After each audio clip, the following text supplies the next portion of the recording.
രാത്രി 12 മണി. ആ വിജനമായ ഹൈവേയിലൂടെ വണ്ടി മുന്നോട്ട് നീങ്ങുകയാണ്. ഇരുവശത്തും ആകാശം മുട്ടുന്ന വലിയ മരങ്ങൾ. ഹെഡ്ലൈറ്റിൻ്റെ വെളിച്ചം വീഴുന്ന ഇടമൊഴികെ ബാക്കിയെല്ലാം കട്ട പിടിച്ച് ഇരുട്ടാണ്. പെട്ടെന്നാണ് ആ വളവിൽ ഒരാൾ നിൽക്കുന്നത് കണ്ടത്.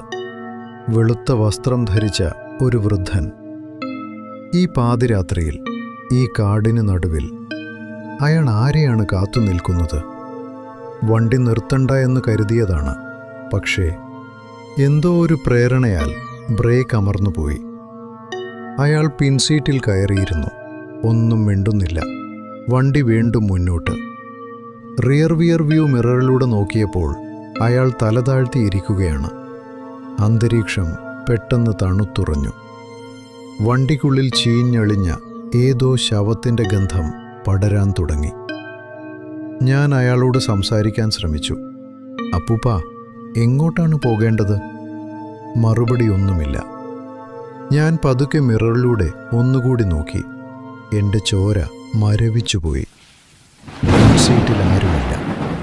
സീറ്റ് ഒഴിഞ്ഞു കിടക്കുന്നു. പക്ഷേ വണ്ടിയുടെ പിൻഭാഗം ഇപ്പോഴും ഭാരമുള്ളതുപോലെ താഴ്ന്നു തന്നെയാണ് ഇരിക്കുന്നത്. ഭയം കൊണ്ട് ഞാൻ വണ്ടിയുടെ വേഗത കൂട്ടി. പെട്ടെന്ന് ആ തണുത്ത കൈകൾ എൻ്റെ തോളിലേക്ക് അമർന്നു. ചെവിക്കരികിൽ ഒരു നേർത്ത മന്ത്രണം പോലെ ആ ശബ്ദം കേട്ടു. മോനെ, വണ്ടി നിർത്തണ്ട, നമ്മൾ എത്താറായി.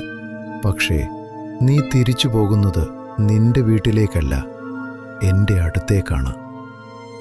റോഡിന് വശത്തെ ആ വലിയ കൊക്കയിലേക്ക് വണ്ടി മറിയുമ്പോൾ ഞാൻ കണ്ട അവസാന കാഴ്ച.